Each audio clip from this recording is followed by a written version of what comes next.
The first thing I told him was a lie. "I'm not looking for anything serious," I said, pretending to be the kind of guy who breaks hearts for fun. In truth, I'd been waiting for that message notification like a starving man waiting for food. After months of ghosting, fake profiles, and silent rejections, I'd almost deleted the app. Then he appeared, Daniel, 31, lawyer, open to something real. His bio was simple, boring even. But his words in chat had this quiet gravity, like he actually read what I said, not just skimmed for emojis or photos. I thought pretending to be the bad boy would protect me, a way to keep my heart safe. But the second I walked into that cafe, saw him look up from his coffee with that soft, startled smile, I knew I was screwed. Daniel stood up, tall, effortlessly elegant. His tie slightly loosened like he'd just left court but hadn't let go of his composure. "You must be Evan," he said, extending a hand. His voice was steady, lawyer calm. Mine wasn't. "Yeah," I replied, sitting down, trying to sound bored. "You're early." "I like to be prepared," he said. "Old habit." I rolled my eyes. "You lawyers are all the same." He laughed, and damn it, that sound hit something deep inside me. Warm. Real. We talked about small things at first. The weather, our jobs, how New York traffic was a personal hell. I made sarcastic jokes. He countered with calm patience. Every time I pushed, he never flinched. Every time I tried to sound indifferent, his eyes told me he could see right through the act.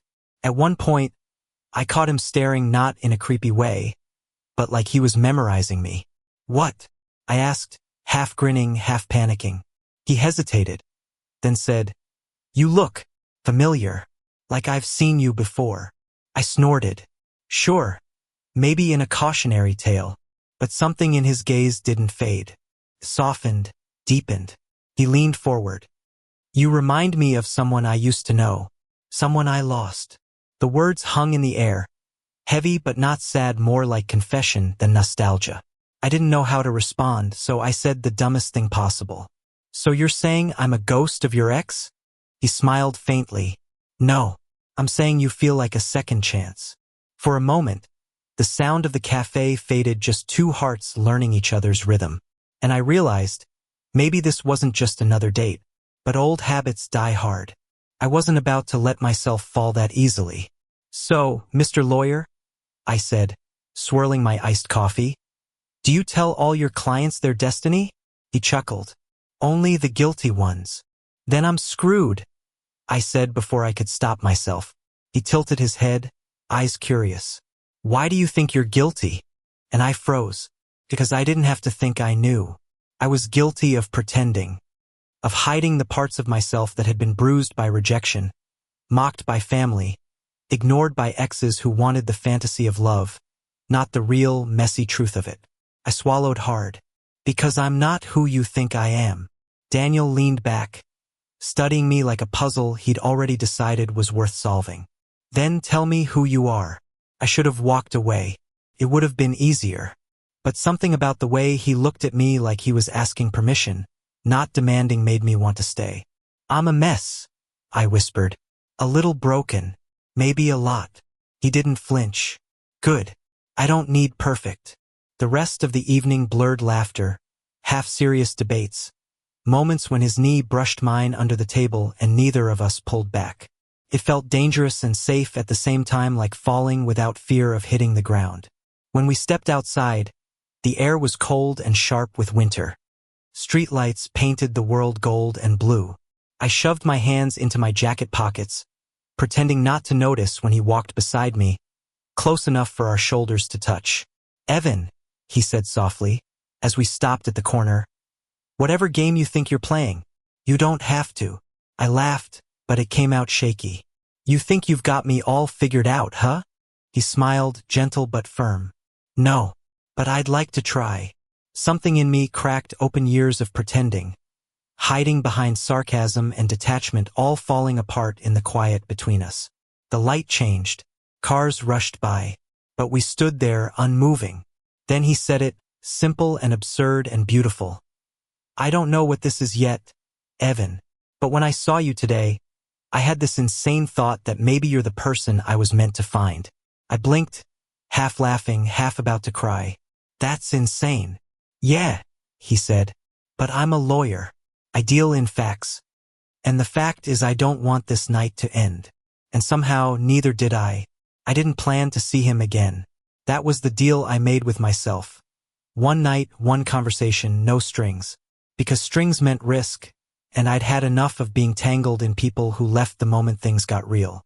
But Daniel didn't play by the rules I'd written for survival. 2 days later, he texted, "Daniel, I found a cafe with the best croissants in Brooklyn. Come judge for yourself." I stared at the message for a full minute, then typed back, "Me. Depends. You buying?" "Daniel, always." So I went. And then I went again. Weeks blurred into months. Coffee dates turned into late-night calls. I'd tease him for being too serious. He'd tease me for pretending not to care. Somewhere in between all the sarcasm and laughter, something soft began to take root, something I didn't dare name. He never asked for more than I could give, never pushed me past my edges. Instead, he waited, patiently, like love was a quiet courtroom where he was willing to make his case every single day. But the truth has a way of demanding to be heard. One rainy evening, I found him waiting outside my apartment, drenched, suit jacket soaked through. He looked like a man carrying the weight of something he couldn't file away in a drawer. "Evan," he said, voice steady but eyes trembling. "Why do you keep running every time we get close?" I opened my mouth, and for once, I had no defense. "Because people like you don't stay," I finally whispered. "You see the cracks, the mess, and you leave." He stepped closer, raindrops glistening in his hair. "Then look at me now," he said. "I'm still here." That was the moment something inside me broke, not the kind of break that destroys, but the kind that lets light in. He reached for my hand, and this time I didn't pull away. The city hummed around us, horns, rain, 1,000 strangers passing by, but for once, I wasn't invisible. I was seen, completely. We stood there, soaked and shivering, and he said the one thing I never thought I'd hear. "You don't have to be the bad guy anymore." I laughed through tears. "What if I don't know how to be anything else?" He smiled. "Then we'll figure it out together." That night he stayed. Not in the way people do when they're trying to fill a space, but like he belonged there.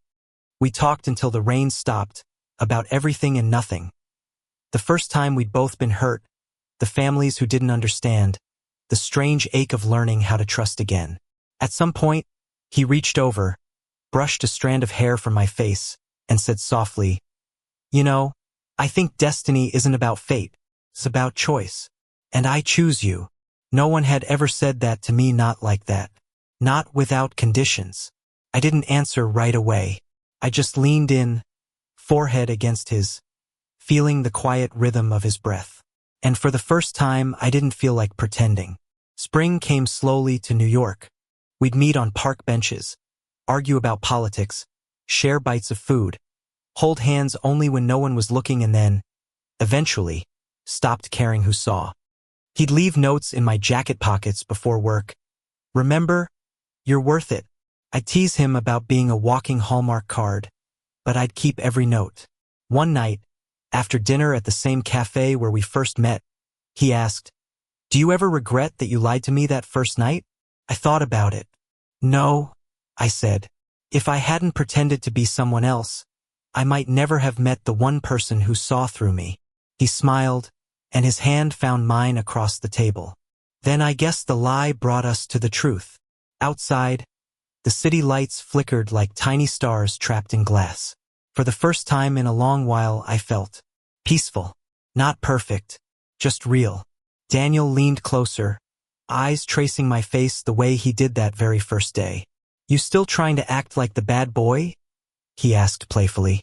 I grinned. "Maybe a little. Old habits." He chuckled, brushing his thumb over my knuckles. "That's okay. I've got time to change your mind." And maybe that's what love is, not a grand revelation or a perfect moment, but the quiet understanding that someone is willing to stay through all your storms. As we walked home, the night air wrapped around us, cool and gentle. I looked at him, this stubborn, kind, infuriating man, and realized I wasn't afraid anymore. Maybe I'd always been the one running, always too scared to believe that someone could love me without conditions. But Daniel didn't just love me. He saw me, in all my flaws and defenses, and called it beautiful.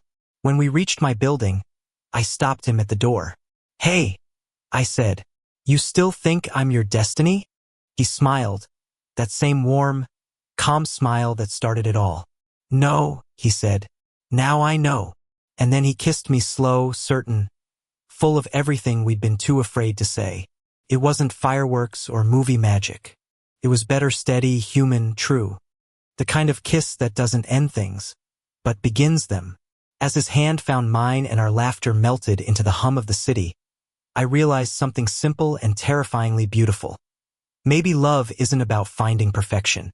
Maybe it's about finding someone who looks at your imperfections and stays anyway.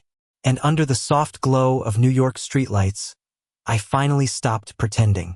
Because somehow the bad boy had fallen in love, and for once, it felt like the most honest thing I'd ever done. Thank you for listening. Don't forget to like and subscribe to stay updated with the latest videos.